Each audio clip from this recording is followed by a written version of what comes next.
নমস্কার, আমার নাম চূড়া আর আমার নাম গুড্ডু। গুচুজ এপ্রেনের এপিসোড 5-এ আপনাদের স্বাগত। কিছু স্বদেশি, কিছু বিদেশি, কিছু নিজেদের আর কিছু ইন্সপায়ার্ড রেসিপি নিয়ে আসছি আমরা। রান্নার সব রেসিপি নিচের ডেসক্রিপশন বক্সে আছে। আজকের ক্রিয়েশন স্কচ এগস। আগের দিন এত স্কচ এগ নিয়ে কথা বলে আজকে সেটাই খাওয়ার ইচ্ছা করছে। বাহ, তাহলে স্কচ এগ আর ডিমের ডেভিল এই দুটো কিভাবে আলাদা সেটাও বুঝে যাব। একদম, আমি এটা নিয়ে পড়াশোনা করছিলাম।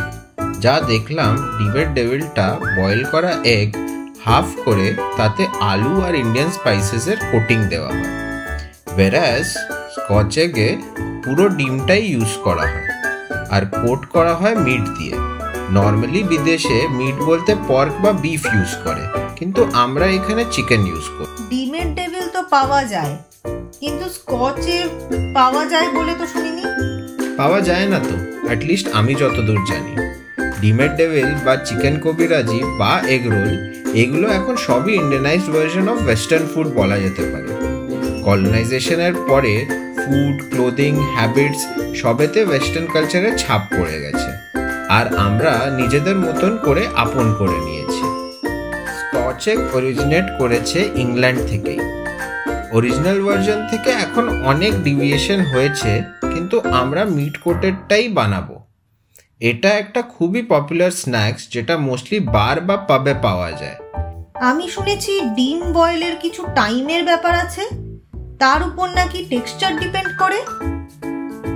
হ্যাঁ তো, নর্মালি স্কচ এগে হার্ড বয়েল ইউজ করে, কিন্তু আমি সফট বয়েল ইউজ করব। তাতে কুসুমটার একটা গুই টেক্সচার থাকবে। কিভাবে? খুবই সিম্পল। সফট বয়েল বা জ্যামি এগের জন্য 6 মিনিট, 8 মিনিট ফর নন রানি ইয়োগস, কিন্তু টেক্সচারটা সফট থাকবে, সেমি হার্ড বলা যেতে পারে। আর অলমোস্ট 15 মিনিটস করলে হার্ড বয়েলড হয়ে যাবে। আমরা তাহলে কোনটা করছি? আমরা করব 6 মিনিটস, তাতেই ডিজায়ার্ড কনসিস্টেন্সিটা পাওয়া যাবে। Soft boiled eggs. এক্স্যাক্টলি। এবারে তাহলে রেসিপিটা একটু শুনে নি, কি বলো? নিশ্চয়ই। প্রথমত একটা চপারে একটা পেঁয়াজ 4 টুকরো করা, লঙ্কা 2টো, আদা 1 বা 2 পিস, ধনেপাতা কিছুটা, রসুন 2 বা 4 পিস কোয়া দিয়ে রাফলি চপ করে নিলাম।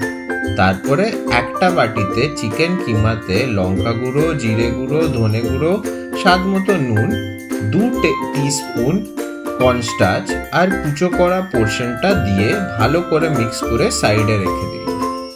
এবারে 2 পিস ডিম 6 মিনিটের জন্য বয়েল করে ঠান্ডা জলে 5 মিনিটের জন্য রেখে খোলাটা ছাড়িয়ে নিলাম।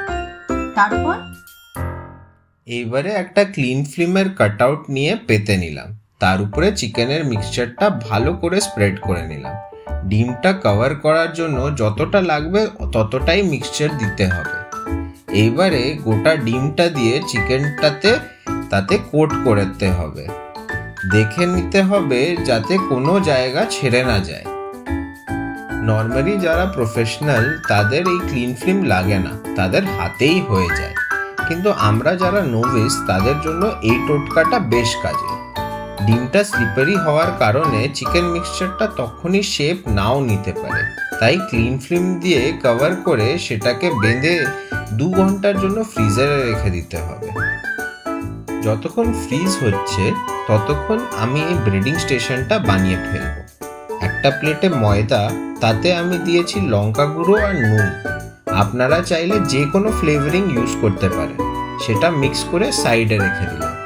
একটা বাটিতে একটা ডিম ভালো করে বিট করে রাখলাম, আর আরেকটা প্লেটে প্যানকো রাখলাম। আপনারা বাড়িতে বানানো ব্রেড ক্রাম্বসও ইউজ করতে পারেন। 2 ঘন্টা হয়ে গেলে ফ্রিজার থেকে বার করে প্রথমে ময়দার মিক্সচারে, তারপরে ডিমে চুবিয়ে, লাস্টলি প্যানকো দিয়ে কোট করে আবার হাফ অ্যান আওয়ারের জন্য ফ্রিজারে রেখে দিলাম। এবারে ভাজবে তো? এ কি, ডিরেক্ট ফ্রিজার থেকে গরম তেলে?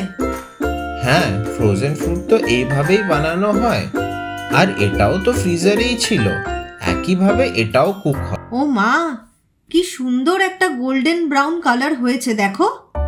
আই হোপ চিকেনটাও কুক হয়ে গেছে। সেটা তো কাটার সময়ই বোঝা যাবে। Let's hope for the best. And my Scotch egg is ready. এখন কেটে দেখি কি সারপ্রাইজ ওয়েট করছে। ওমা, এটা তো fully cook chicken plus Jamie eggs. দেখেই ভালো লাগছে। আজকের জন্য এতটাই। নেক্সট উইক আবার এগের নতুন রেসিপি নিয়ে হাজির হব গুচুজ এপ্রনে। আপনারাও ঝটপট বানিয়ে ফেলুন, আর আমাদের ভিডিও ভালো লেগে থাকলে নিচের বেল আইকনটা নিশ্চয়ই প্রেস করুন। আসছি তবে, টাটা।